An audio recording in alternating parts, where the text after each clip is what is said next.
Good afternoon, everyone. Thanks very much for coming to my talk. I think this is definitely my first Øredev conference ever, and I think it's also probably the first time for me ever to give a talk in Scandinavia at all. So I appreciate all your faith in me and coming over. So I'm going to talk a bit about the broader topic of observability. There have been quite a few talks about observability, and there will be more. So this one is less about, let's say, the why. It's more about the how. I'm going to walk through various options in terms of technology to observe applications with a strong focus on applications running in Kubernetes. And I put Java a bit into parentheses here, so there is some slight Java focus. That's why it's also in the JVM track. But a lot of the things can also be applied to non-Java applications. But as soon as it gets to a deeper kind of monitoring, the examples will be based on Java. All right. So since I'm new here, that's me. I cut my hair just last week. I'm coming from a smaller software consultancy company called Novatec. We're based in southern Germany, but we operate pretty much all over Germany and other parts of Europe as well. And yeah, the technologies I work with are mostly cloud-native software development technologies. And next to my job as chief technologist, I'm also teaching at 2 universities in the area of Stuttgart. Also in the area of distributed systems, I try to call it modern distributed systems. And a lot of my talks also originate out of that part being of a lecturer. If you want to stay connected, I'm reachable on LinkedIn. I'm probably going to give up Twitter fairly soon, but it's still on that chart. Now, since I just want to give a second of what I am doing, what we are doing. If somebody asks me, I would say, okay, we develop things that make our consumers happy. That basically comes into, we try to build high quality code. We try to run things on modern technologies. We try to automate all the things and basically provide some kind of modern software engineering development cycle for various kind of customers. So this is kind of an end-to-end flow. And for today, I'm going to focus on that part on the right. So basically after things have been pushed and running, so when you want to observe things and try to evaluate what are the different options to do that, like which kind of tooling or which kind of category of tooling is giving you which kind of information depth. Yeah, why? I mean, I guess, who of you is using Kubernetes? Okay, so that's probably why you're here. I'm also teaching Kubernetes. I'm an instructor for the Linux Foundation, also for the CKAD exams.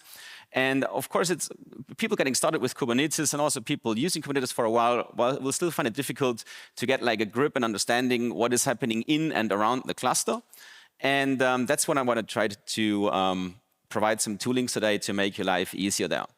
So why is this so difficult for beginners and people later on? I guess most of you are familiar with this. So it's basically a distributed system on the infrastructure, like where things are running on different nodes, but it's also a distributed environment on the application side. Then you have to learn all the kind of Kubernetes API objects, like what is a pod, a service, and deployment, and how do they relate to the workloads, how do they relate to the infrastructure.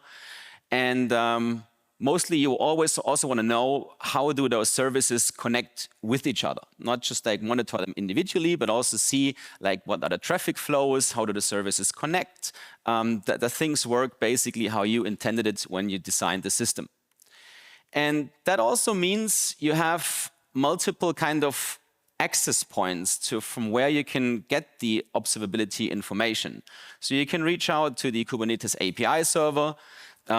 That's like the entry-level point. You can grab information from the nodes. You can have it from inside the pods and the containers, or basically within the application.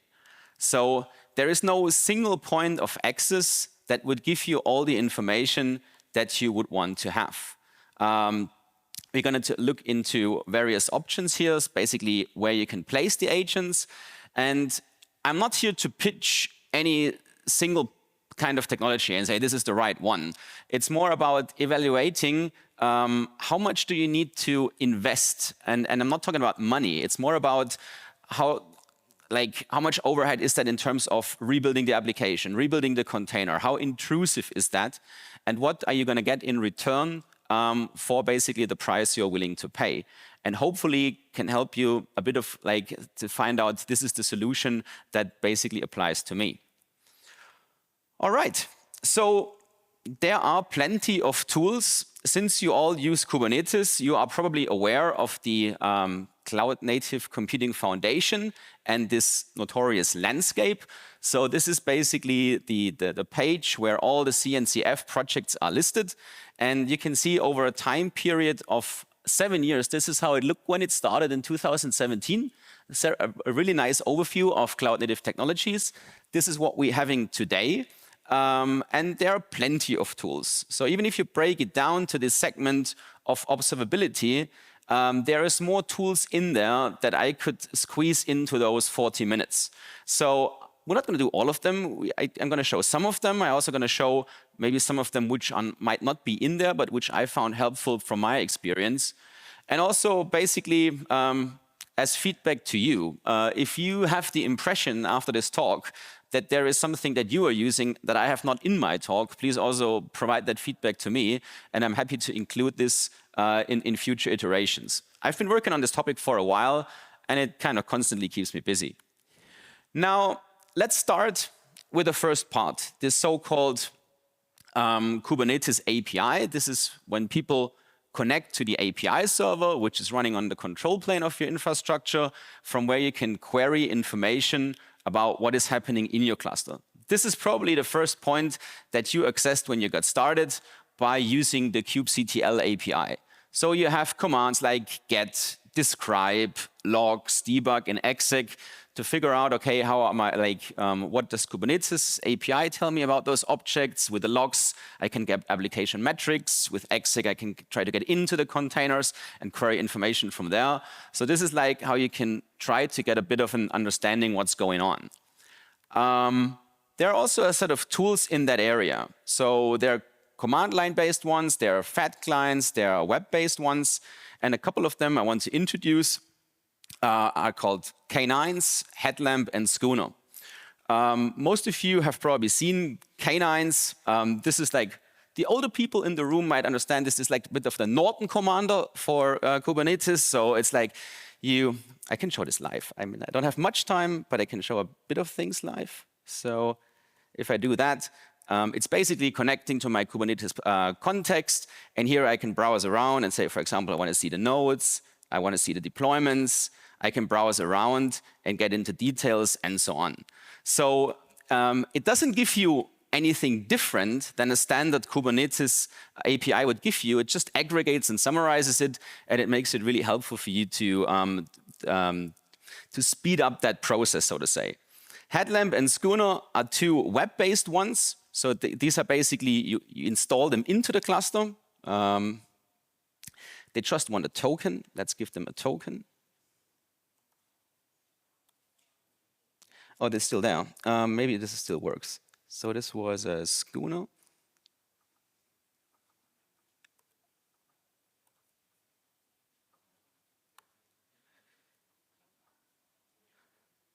So this has expired. Maybe I need a new one.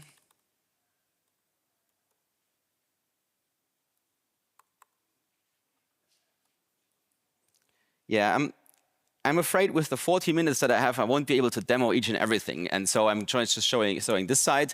Again, these things are helpful for people getting started because they kind of aggregate the Kubernetes API objects into meaningful things. So you can say you have things belonging to networks, which are like pods, replicas, deployments, and so on. You have parts on the storage side. They aggregate it and display it for you in a nice way. But in the end, all of them are just limited what the Kubernetes API gives you. So theoretically, you could figure all that out by just typing in kubectl. Also, a bit of problem here is that since I started talking about this, the tools have changed. So I think in my first version of the talk, I was highlighting Octant, Lens, and Scope.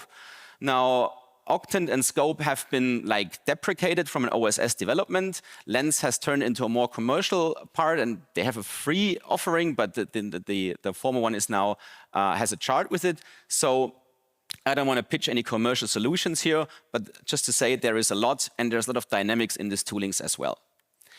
To sum things up, the pros with those tools is you don't need to change anything in the cluster. They're not intrusive at all. They will not change the performance of your application in any ways, but they're pretty helpful to just quickly get around and see what's going on and have a high-level sense of information, is something right or wrong.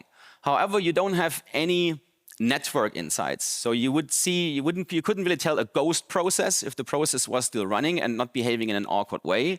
But you wouldn't see if service A is supposed to connect to service B, but it's actually not happening. So if you want that, you need to go a bit deeper. I'm just going to skip those 2 slides and bring them back later. And basically try to put something into the pod that queries that network information. One of this option can be done with a so-called service mesh, where you inject a component, like an agent component, so to say, into your pod next to your application.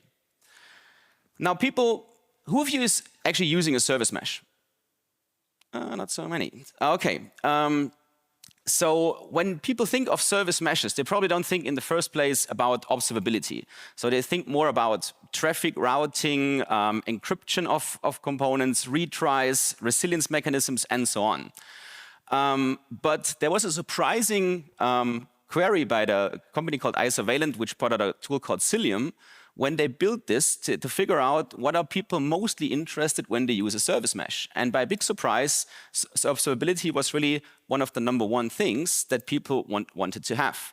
So I'm telling quickly how this works. So if you have a pod and you have your application container running inside, you can have, will be connected to the Kubernetes network, you can have multiple pods in there. It's normally not such a good idea to have multiple application pods in there, because you can't scale them individually, but it makes sense to kind of put a proxy or an agent container in there.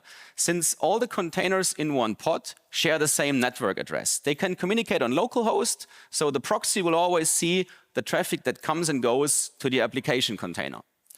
Now, this doesn't make a lot of sense if you just put it into one, but if you put it into any of your pods, then you kind of have the control and overview of the entire network traffic flow in your environment. And this is then totally independent of the application frameworks or languages your applications are written in, because it's only on the network, it doesn't really touch the application. The other advantage is you can easily take them in or out. Since it doesn't require a rebuild of the app or the application container, it's simply adding and removing that container, which will require one restart of the pod, but that's about it.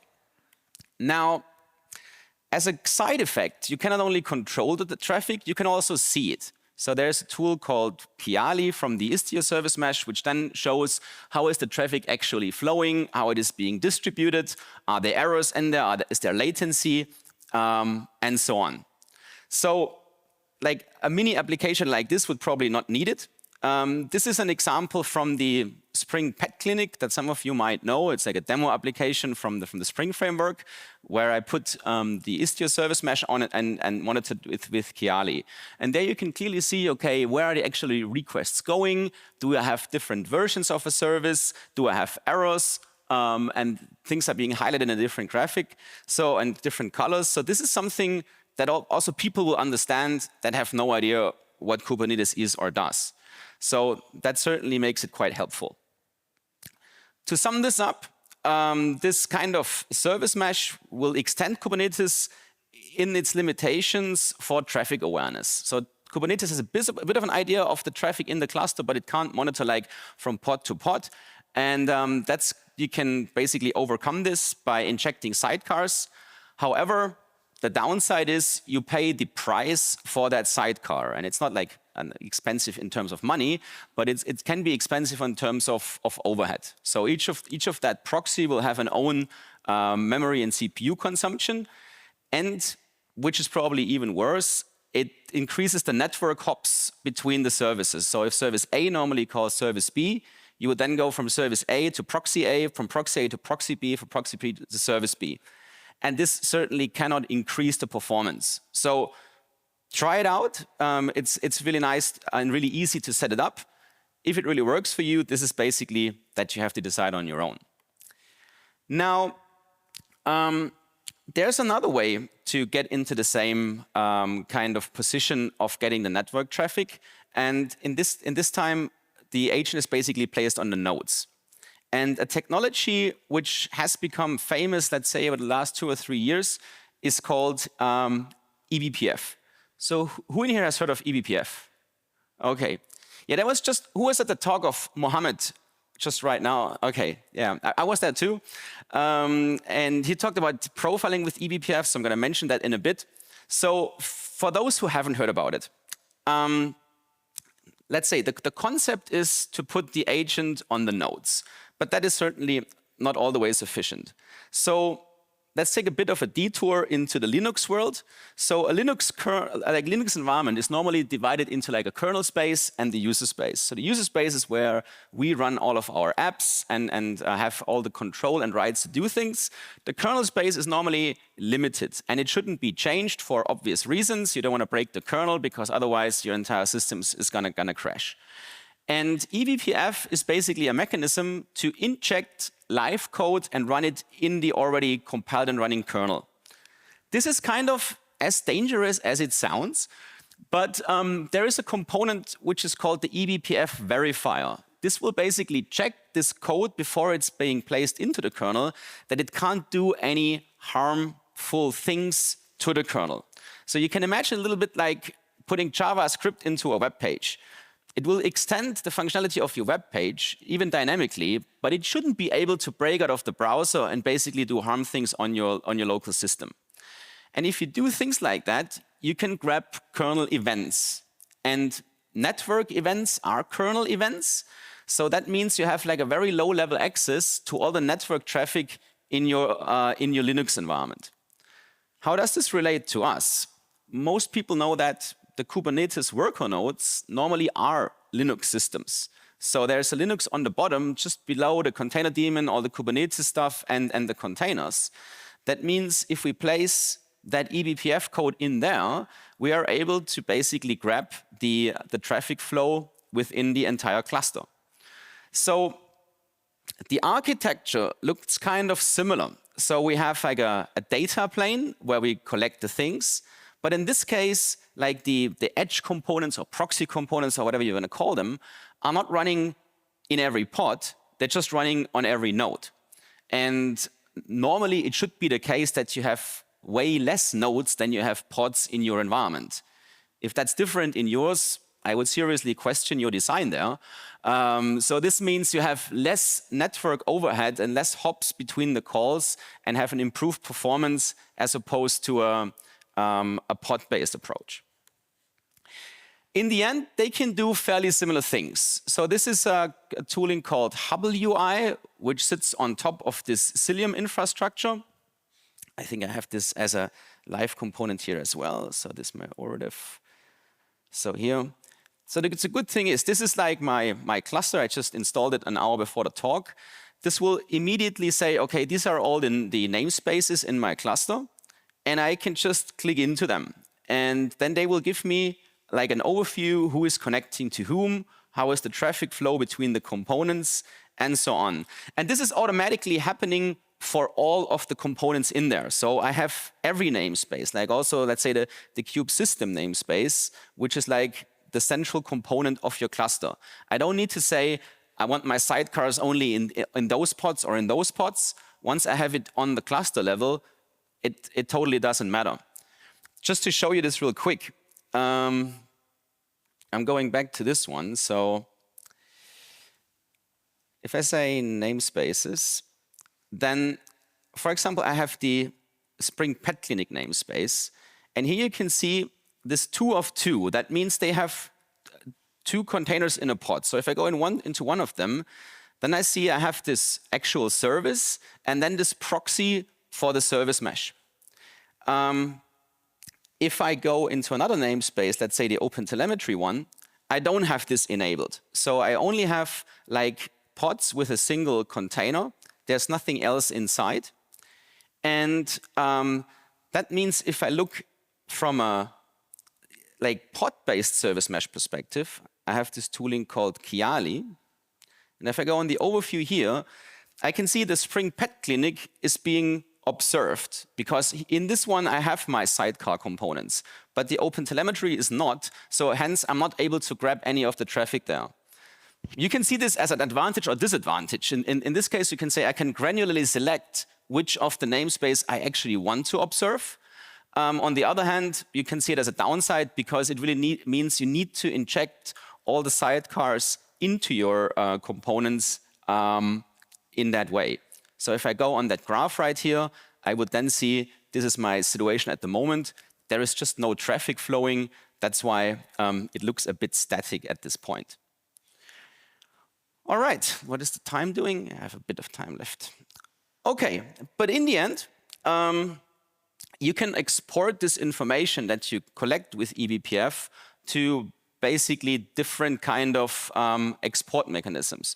So I skipped Prometheus and Grafana in this presentation in the first place. I guess most of you are familiar with these toolings. Of course, there are custom Grafana dashboards, which then can render the information which are being collected. You can even basically put this into a trace-like or like a distributed trace-like perspective, which way you can basically see when a certain request goes in and leaves a certain component. All right, now this eBPF thing has gained quite a bit of popularity, as I said, in the last 2 or 3 years. The first time I heard of it was definitely through this component called Pixie. I think it was announced in the KubeCon 3 years ago or so. Then the Cilium technology definitely took it by storm. They invested a lot in that.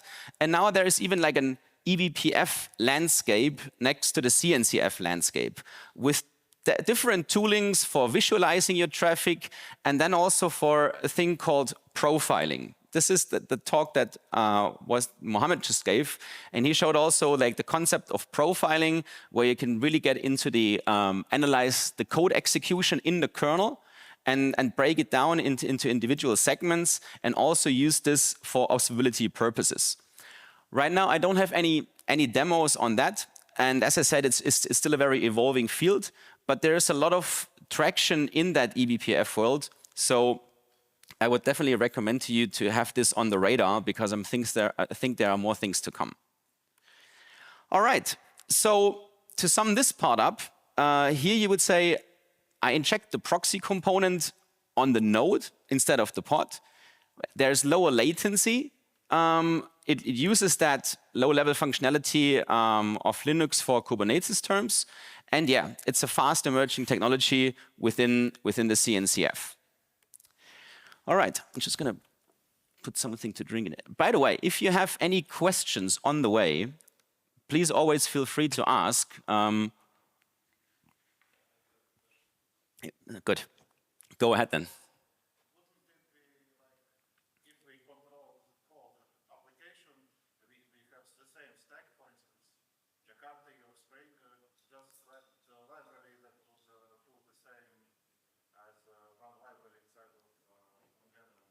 Yeah, this is actually, there couldn't have been a better question to transition into where I'm going now. So the final part of observability around that is actually the application-based ones. It basically means putting the stuff into the application. But as I said before, I just want to create some kind of awareness what it means to you to set this all up. Let's say these API-based components are totally bypassing your application setup. It doesn't affect the application in any way. Now, with the pod-based ones, you have to restart the pod. With these eBPF ones, it's basically you have to change something in the nodes, which would call like a restart in the node as well, that you have to do one time. After that, things will work fine. Now, if you go into the application-based one, you certainly get most of the possible outputs. But of course, it also means that you have to change something in your application code in order to get to that. And in particular, if we talk about distributed and polyglot applications, this can be a bit of a problem. Like, I still remember when I worked in the J2EE times, there was like one big application server. You had one kind of stack of of Java and a framework on top. And the deep dive monitoring only had to speak Java to get you all that information. Now, if you have like a Go component, a Ruby component, a Java, and whatever else components, you don't want to monitor them all on an individual level. You want to connect the information to get some distributed information to solve distributed problems. And yeah, I'm coming right into that. So what you just mentioned is basically placing the agent kind of code directly into your application. So that means some mechanism, some agent mechanism will either write to a database, or like some database mechanism will pull it out of that agent and then visualize it into some dashboards for you to evaluate. The problem here just is there isn't only one. There are many, and there are many different ones for different purposes. Some of them integrate with each other, some of them don't. And for that reason, the technology I want to talk about today is OpenTelemetry. There was also, I'm not going super deep into that. There's a talk from Martin Thwaites about OpenTelemetry tomorrow. But OpenTelemetry really handles or is going in a very good direction from its concepts, in my opinion. That's why I'm going to highlight it here. In the end, I mean, other tools will work in a similar way. I just cannot tell what the coverage in terms of languages and framework is. And as I said, I don't want to certainly pitch any kind of commercial solutions. So OpenTelemetry in itself is not like an overall holistic observability tooling. OpenTelemetry kind of focuses on standardizing the data collection to basically say it can have different sources. So there's some auto-instrumentation, there's an API, an SDK, some other components, and they all feed the information into a so-called OpenTelemetry collector. That's kind of where OpenTelemetry ends. So it focuses on putting a standard on all this, and then you can export it to different observability front ends and other toolings to visualize and evaluate it. And the reason for that to gain such popularity is exactly the problem I described before. The majority of applications are not single framework and single language anymore. They're more and more polyglot and distributed, and OpenTelemetry is trying to get directly into that direction by facilitating implementing agents to support that infrastructure. Now, here is a sample where I can say, okay, I have like a Spring Boot application, a Python front end, maybe a Timely front end, and the way it works, I place agents on the application code. That means I have to change the code. That also means I have to rebuild the container, which will then feed the information into this OpenTelemetry collector. And from there, I can decide by myself where do I want to export the metrics, traces, and logs to, and also find mechanisms to correlate them. I mean, very often toolings do only logs or only metrics, and they won't help you much if you say, I have this exception right here, but I don't know what the metrics were right at that point, or how do the traces relate to this. So this is something which can be tried to be combined here. You can also import it individually. I put an example here for using various open source toolings, like for example, export the metrics to Prometheus, export the traces to Jaeger, and export the logs to OpenSearch. Some of the vendors also have like commercial solutions which do all the three pillars and still can use the OpenTelemetry collector as source of all the information. As we just mentioned, profiles, and Mohammed mentioned this in his talk as well. So next to the three, and actually Grace Jansen did this morning too, I didn't want to forget her. The three standard pillars of observability are the ones on the left. Profiles are kind of emerging at the moment, and they are being adopted by OpenTelemetry as a new kind of signal in there as well. So hopefully in the near future, we can try to correlate it with the information collecting by profiling agents too. So how are we going to get this into our apps? And now, as I said, these are examples on a code level, are more on the Java side of things. The easiest kind of auto-instrumentation way is, and I just put down a Docker file here. So this Docker file just takes a Java base image and puts a jar in there and then runs the jar with a Java command. In order to extend it with OpenTelemetry, I'm kind of downloading the OpenTelemetry agent here, and then I'm adding this with the -java agent command to my application. That means that is kind of still the least intrusive way of doing things, because it doesn't require to rebuild the jar, but it certainly requires to rebuild the container image. After that, the code is active in that image, and you can tell it, okay, this is where my collector lives, this is where you should send the data to. So here, this is like a part of a Kubernetes configuration snippet where I say, okay, these are 3 variables that I define, and so please send all your information to this collector. These are certainly things that you need to apply then, basically to tell the collecting agent where to send the information to. There are other ways to approach it, some things like you mentioned. So you can also, of course, add dependencies right into your code. This is an example from the Quarkus framework to add the OpenTelemetry dependency. And then you would also have to change things like in the application properties to tell it, okay, this is my name, this is where the collector runs, and then the application will start sending the metrics there once it's being started. So of course, with this approach, you get the deepest level kind of information, but in turn, the overhead of changing and maintaining things is also the highest. So this is basically what you have to evaluate in order to get there.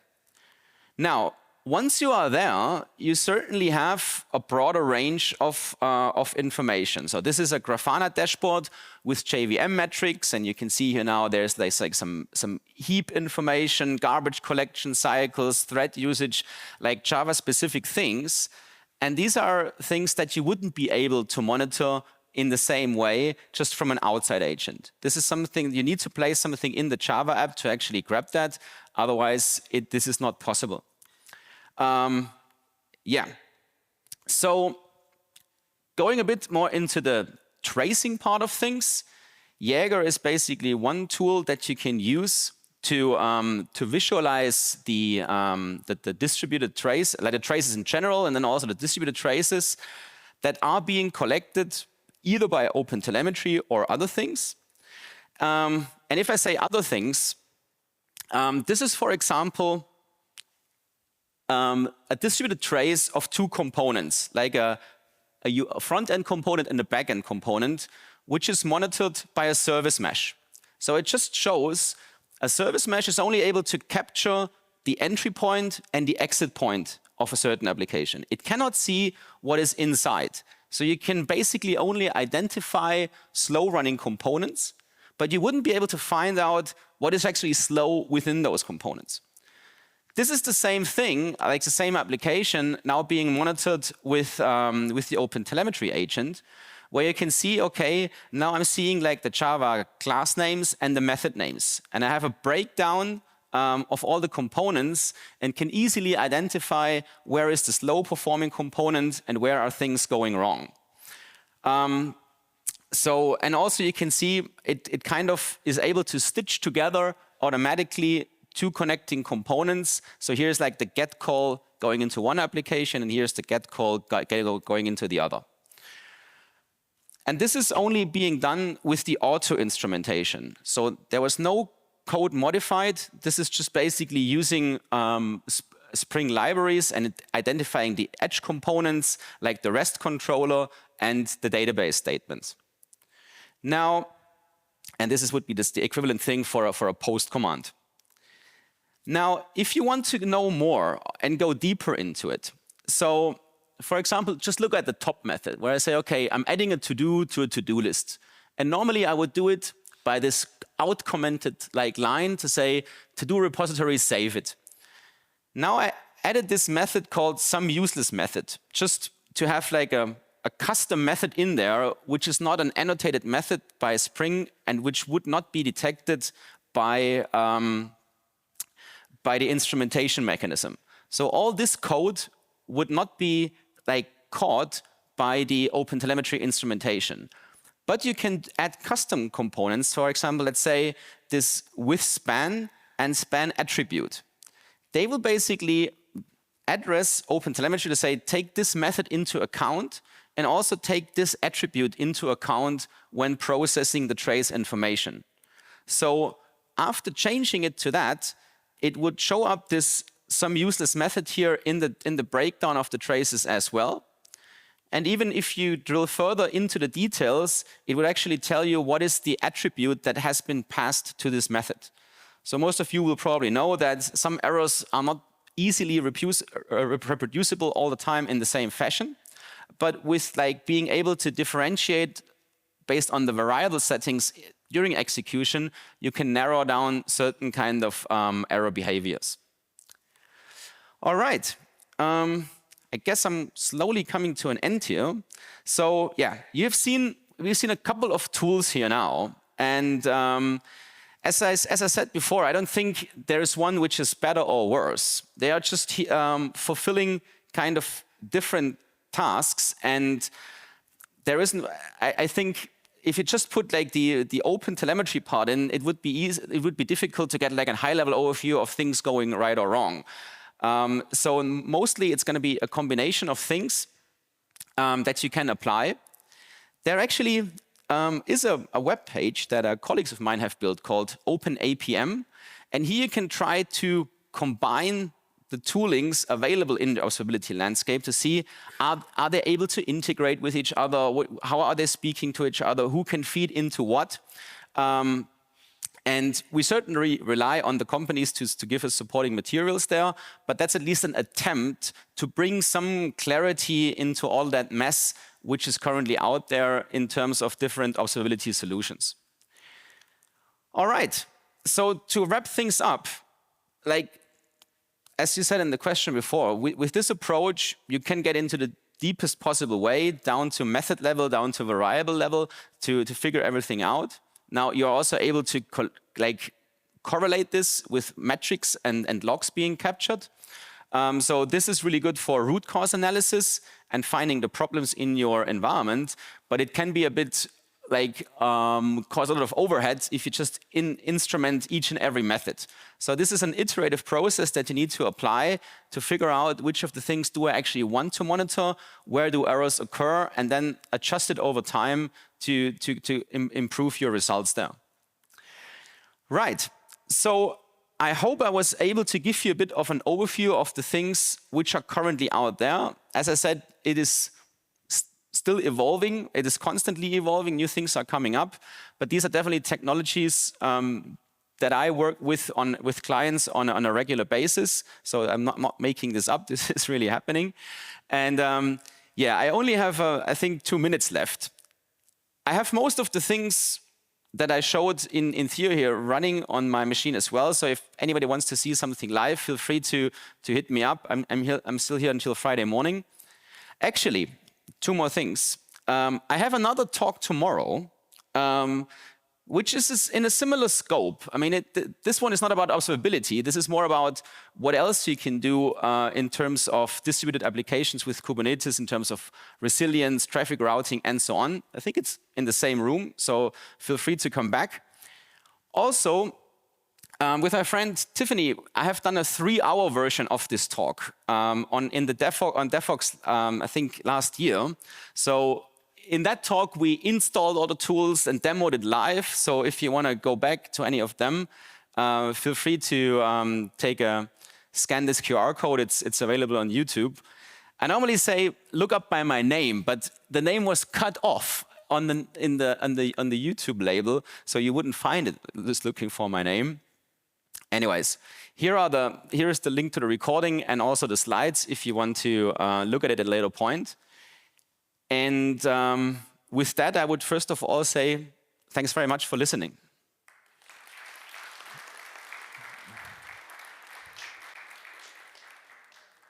And I think I have time for one more question, if there is any.